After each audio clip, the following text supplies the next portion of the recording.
You were not meant to be a slave to the grind. You were not meant to trade your life force for money. You can escape gravity. You can unlock your life. You got this. Let's go. Hello and welcome to Unlock Your Life. I'm your host, Jennings Smith. Appreciate you joining me today. It's a beautiful day, grateful to be alive, and we have an awesome show today because this is something that I have personally struggled with quite a bit, wrestling back and forth, and I think that a lot of people struggle with this concept. Money is power. Money is evil. You should only want as much money as you need to pay your bills.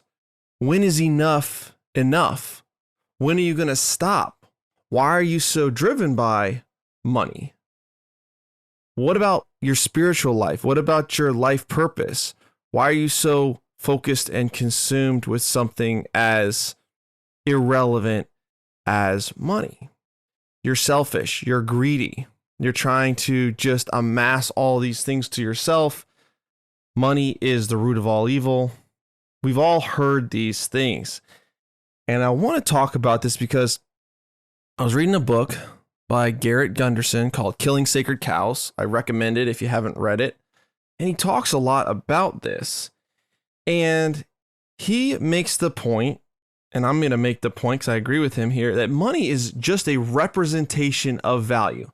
Imagine when you go to the grocery store and you buy a shopping cart full of groceries and you get the receipt, right? You get the receipt and you see, oh, okay, this is what I bought. This is a receipt for all the goods that I wanted, right? The cereal, the milk, the bread, whatever. And imagine being so focused on collecting these receipts from grocery stores. It seems kind of silly. It seems kind of foolish that you would be focusing on wanting to get these receipts. You want the food, right? You want to feed your family. You want the benefit that the receipt shows that you got. It shows that you got the food. And when we focus on money as the be all end all thing, right? And we give money power, right? We assign power to money. We're looking at it all wrong because money is just a means of exchange. It's a representation of value, but it's not intrinsically valuable, right? We know this. It's made of paper. I mean, it's not any more valuable than any other type of paper, other than we all kind of agree as a society that it's worth something and we can exchange it for something. So we know that money was created to smooth out the bartering system, right?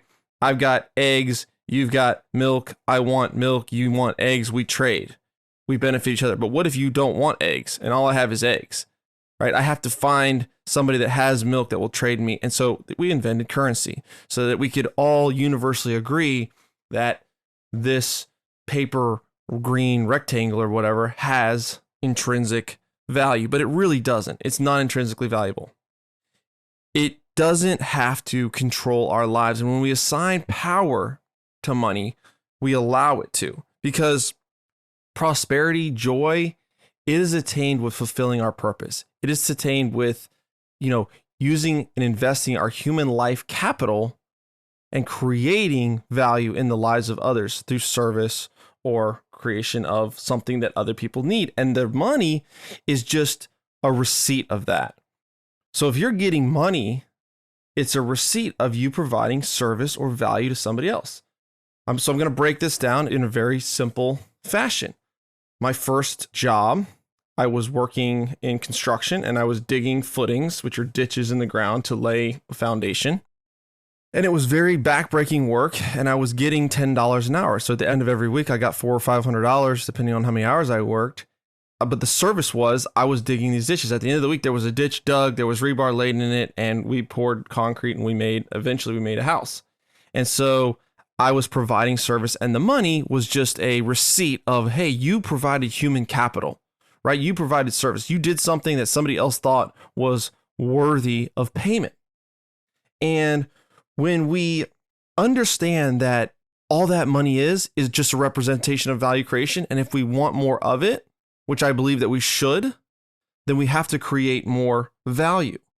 I hear this, just work, be happy, I want to just have enough to pay my bills. Because let's go into like, why do you need a lot of money? Why do you want a lot of money? Why should you get a lot of money? Is that morally wrong? Is that morally hazardous to want a lot of money? Is that something that you as a listener struggle with? I know that I struggled with it. And until I kind of understood this concept fully, it haunted me a little bit, because it's just like, I want to live an average life. I want to provide for my family. I want them to have everything they need.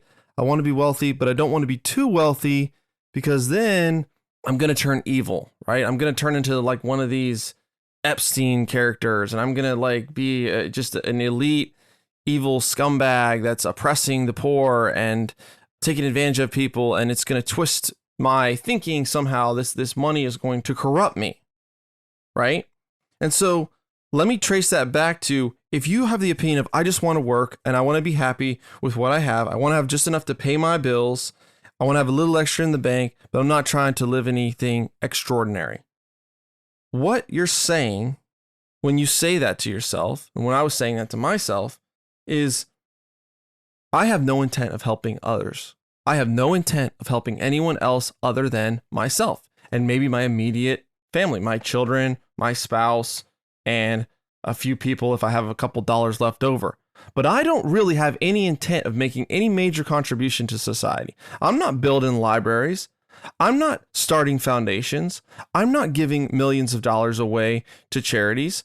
I'm not creating companies that can employ thousands of people so that they can have, jobs and income and create value for themselves. I'm not doing any of that. I don't want to work that hard. I don't want to be that skilled of a person. I don't want to create that much value. And when I started to see it as that if you have that opinion, you really have no intent of helping others. I think of it as somebody who's in a pool, right? If you're just breaking even, let's say you're working and you're making 30 grand, 40 grand, or whatever you're making, and you're in the pool, right? You're treading water, and every day you've got to keep treading water, and it takes all your energy just to tread water, just to keep yourself afloat. You're going to get pretty tired. And after a time, if there's somebody else in the pool and they're over there drowning, right? What can you do? Because you know that if you swim over there and try to help them, they're just going to pull you under. You really can't help them other than your pity, right? You can look at them, you can feel bad, but you can't do anything because you don't have a life jacket. You don't have a life ring. You definitely don't have a lifeboat, and you don't have a big boat where you could go over there, pull them out, put them on the boat, and save their life. And when we are so focused on, let me just take care of myself, how are you going to help someone that is in need? You're the drowning person in the pool yourself. You're minutes away from not having enough resources to survive yourself. How can you help anybody else? And how is that not a selfish viewpoint? And I'm not blaming you, and I'm not blaming myself because I felt this way, because it's an ingrained thought. I don't know where it comes from necessarily. This money is evil, money is power, but it isn't true. So I want to think about my sister, okay? This is someone who didn't have a whole lot of income coming in, didn't have a whole lot of resources at the time, and needed to get some help. She needed some help. And I was doing all right in real estate. And so what I started to do was I started to give her a little piece of the pie of every deal I was closing, give her a little bit of equity down the road. Maybe it would help her out. And I was talking to my mentor about this. And he said, Jennings, you need to teach. You need to teach her how to fish, right? Don't give a man a fish. I mean, give a man a fish if he's starving to death, but teach them to fish if you really want to help them, right? Because throwing money at a problem, it is solving it in the short term, but at the same time, it is not creating the solution. Because the solution would be for them to create value on their own, to create their own income sources, right? So giving people money every month without teaching them skills and giving them the dignity to work and create that value on their own, in most cases, it's not really the long-term solution. It's an easy solution, but it's not super effective. And so that's what I was doing. So I took a risk, and we started talking every day or once a week, and training in the things that I was learning in real estate, how to buy real estate, how to manage it, how to add value to real estate deals. And she did the work. She built the skills, and she was able to start buying properties and start setting herself up. But the only reason I was able to do that was because I wasn't drowning in the pool myself. I wasn't on the brink of bankruptcy where I could not focus on helping another because I had to focus so hard on just myself. And you see this, right? You see this with a lot of wealthy people that as they pursue and progress in their wealth, they turn to philanthropy. They say, wow, there's more than just me out there. I need to help other people. It's disgusting to hoard this money. It's disgusting to just keep it in a bank account forever and not do anything good with it, not to reinvest it in society, not to reinvest it in my church or the causes that I believe in. So it is important to understand that if you view money as power and you view money as evil, you're going to resist wanting to get it. But the only way to get it is to improve your skills, improve your contributions to society. It's not to chase the paper green rectangle. It's to chase what is it going to take for me to be able to get those receipts? What type of value am I going to have to bring to society to be able to do that, to accomplish the dreams and goals that I want to accomplish as far as income, right? And when you start to view it as that way, like, wow, I'm going to have to become better.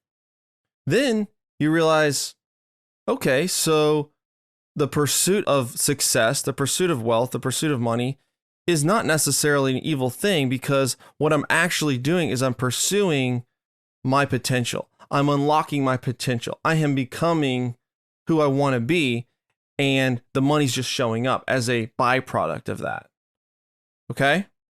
So if you have a very, very simple, low skill set, most younger people don't make a lot of money because they don't have a lot of skill sets. They don't have a lot of value to the marketplace that they're bringing. They have the ability to do something, and it's a good place to start. But I'll tell you, I'm a lot more valuable now that I'm 39 years old than I was when I'm 20. I bring a lot more to the marketplace. I solve much more difficult problems than I used to solve. Next myth, it takes money to make money. It takes money to make money. Posted the other day on TikTok, actually, about buying an apartment complex. And a lot of the comments were, well, yeah, but you had millions of dollars to buy this. You had to have a $500,000 down payment. And that's true. We did have to have a $500,000 down payment to buy this $2 million property. However, it wasn't my money because I didn't have the money. I didn't have $500,000 3 years ago to buy this property. I didn't have the ability to even qualify for the loan. But I knew that my human life value, my ideas, and if I pursued service to others, that I could make this thing happen. So what I did was I put together a plan, right? I grouped people together. I said, hey, you give me 100,000, you give me 100,000, you give me 100,000. We're going to group that money together. We're going to buy this. I'm going to do the work. We're going to renovate all these units. We're going to turn it over. We're going to refinance it. We're going to get you your money back. You're going to get a return while your money's in the deal. You're going to get equity forever in the deal. I found a guy to help me sponsor the loan, get the loan. He got a piece of the deal. And so did I own 100% of that apartment complex? No, but I got a deal done and I moved my goals forward and I made money because it was a receipt of providing value, providing service to others. So what was the service that I provided? What was the value that I created? Well, there's a lot of people with money in their bank accounts that's making no returns. And they need to make a return on their money. They need to make a return on their capital. They want it to be put to work because they earned that money and they want it to keep working for them. And so I put that money to work, making them 10% return every year while it was in the deal. And after 2 years, we refinanced and returned the money. That's one way I did it, on top of the equity that they got. I also created service and value to the community that's living there, right? And this is a little weird. You're like, well, wait a minute, you're a landlord. These people are paying you rent. That's kind of a raw deal for them. Maybe, maybe not, because when we bought this property, it was extremely run down. There was a really rough tenant base. It wasn't super safe to live there. There was high vacancy. It wasn't full. Nothing was being fixed. Nothing was being managed right. Overgrown, dirty, kind of crummy place. And so what we did was we went in, put in new floors, granite countertops, new cabinets. We pressure washed everything. We cut the grass. We got the people out that were causing problems, police there, arrests, fights, etc. We made the place a safe place for families to live in a much more positive environment and atmosphere. And that created value for the people that wanted to live there. I know that because they're giving me their money every month. If they didn't like it there, they would move somewhere else. They would live somewhere else. They would buy their own home. They would do whatever they're doing. They have a reason why they're renting at this point in time. Maybe they can't buy a house yet, or maybe they don't want to buy a house. They don't want to maintain a house. For $800 all in, they can live there, including all utilities. It's a pretty solid deal for them. But the point is, it takes money to make money. No, it takes human life capital, human life value, human life ideas, service to others to make money. And anybody can start to create value. If all you've got is a shirt on your back, you can start to create value. You can use your talents in the service to others. You can partner with others and solve problems. Maybe they have the keys that you need, right? Because money it is a necessary tool in this world to make capital. It makes it a lot easier. You got to have the down payment. You got to be able to get the loan if you want to do it that way. You can do seller financing too, but there's a million ways to skin a cat with real estate. But using the talents in service, you can increase your knowledge, right? Let me understand underwriting. Let me understand how to ascertain if a deal is a good deal or not. Let me build my network. Let me make myself and my connections more valuable. Now I'm connected with a bunch of brokers. Now I'm connected with a bunch of investors. Now I can raise money. I've built pitch decks. I can help get loans across the table. I know what I'm doing because I've increased my knowledge. I've invested in myself and I've pushed my human capital forward. And because I've done that, I'm now getting more compensation from it. So human life value is the cause. Currency, money, income is the lag. It's the effect. So you chase the money, you're chasing the effect. That's like saying, I want to be jacked, but I don't want to go to the gym, right? I want to be in shape, but I want to eat cheeseburgers every day. The cause is hit the gym. The cause is eat the salad, eat the grilled chicken. That's the cause. The effect will show up. You don't pursue the body, right? Yeah, you want the body and the body will show up, but that's not what you're pursuing. So the pursuit of money without putting in the work is hollow. And you see it in the lottery winners, right? These people that suddenly have millions of dollars dumped into their lives they don't have the skills to manage that. They don't have the life lessons. They don't have the ability to handle that. And I don't know what the statistic is. I think it's like 70 or 80% of them are broke within a couple of years. Like it's just gone because they did not have the ability and the human capital created to handle that value, right? The receipts showed up without putting in the work. It doesn't work well. So I want to talk about breaking that programming. So ask yourself, if you're thinking, man, deep down, I really do have some issues with money. I really do have some things that I'm afraid to say how much money I want to make. I'm afraid to say my goals out loud. I'm afraid to talk about the type of income I want to have, the trips I want to go on with my family, the things I want to do, the charities I want to give to, the amount of money I want to make every month. I'm ashamed of that. I'm afraid of that. Well, if that's you, and that was me for a long, long time, think about breaking that programming, because if you become better, you will make more. If you become better, you will make more. It's a cause and effect, right? If you get in shape, you will make more money. If you stop drinking, you will make more money. If you stop smoking, you will make more money. If you stop smoking weed, you will make more money. If you stop doing drugs, if you're doing drugs, you're going to make more money. So these are like basic improvements that you can do that you're going to make more money. If you start waking up earlier, you will make more money. If you start reading books, you will make more money. If you start investing in your education and skills, you will make more money. If you start helping people more, you will make more money. If you start solving more difficult problems, you will make more money. If you start bringing more value to the marketplace, you will make more money. And so when you start to view it as that, it's like, wow, if I help more people, if I give more, if I become somebody that can make other people successful, I will make more. What's evil about that? What's wrong about that? Flip the script in your mind and realize that to get where you want to go, you have to become a different person. You have to change your habits. You have to change your mindset. You have to change the amount of value you're willing to give. And it's hard. I run a coaching mentoring program, the Deal Room, and there was a period of time where it's like, I did not want to give that much value. I just wanted to create a course, sell it to people for a couple grand and move on my way. I didn't want to necessarily interact long term and bring a whole lot more value to them.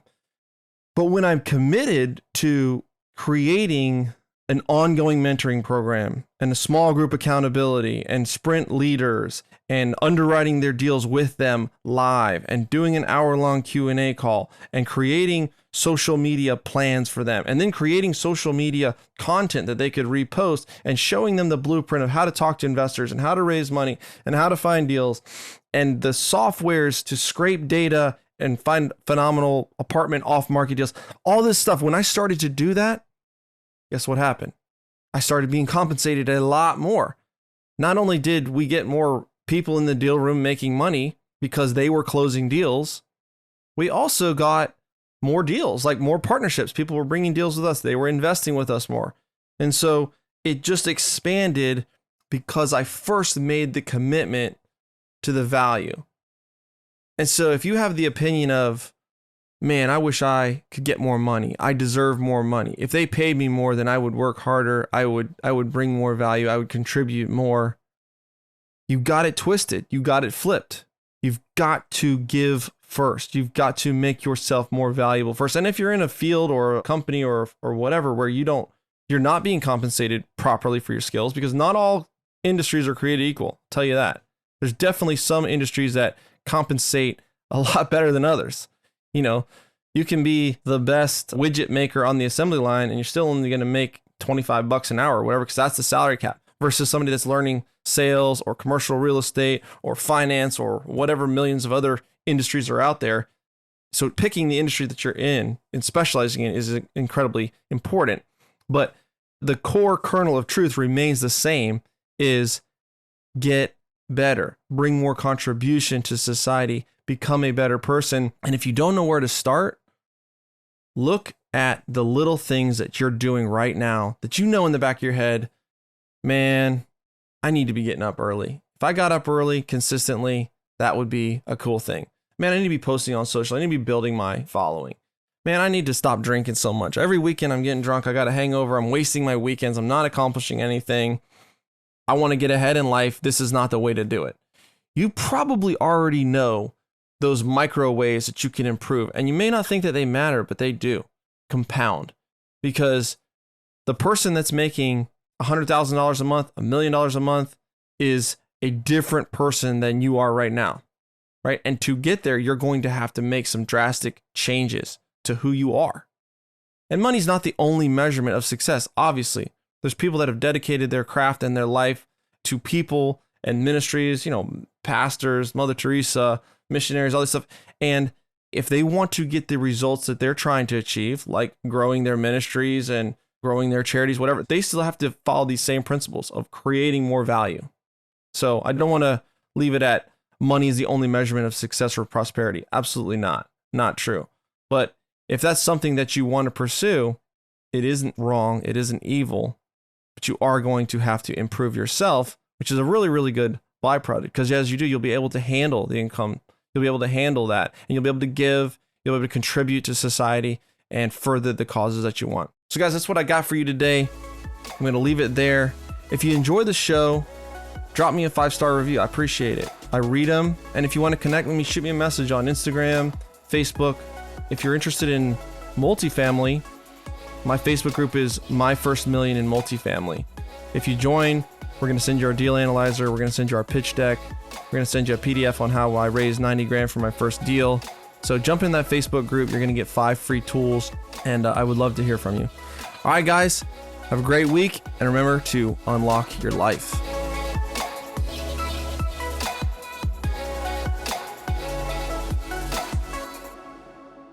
This is thepodcastfactory.com.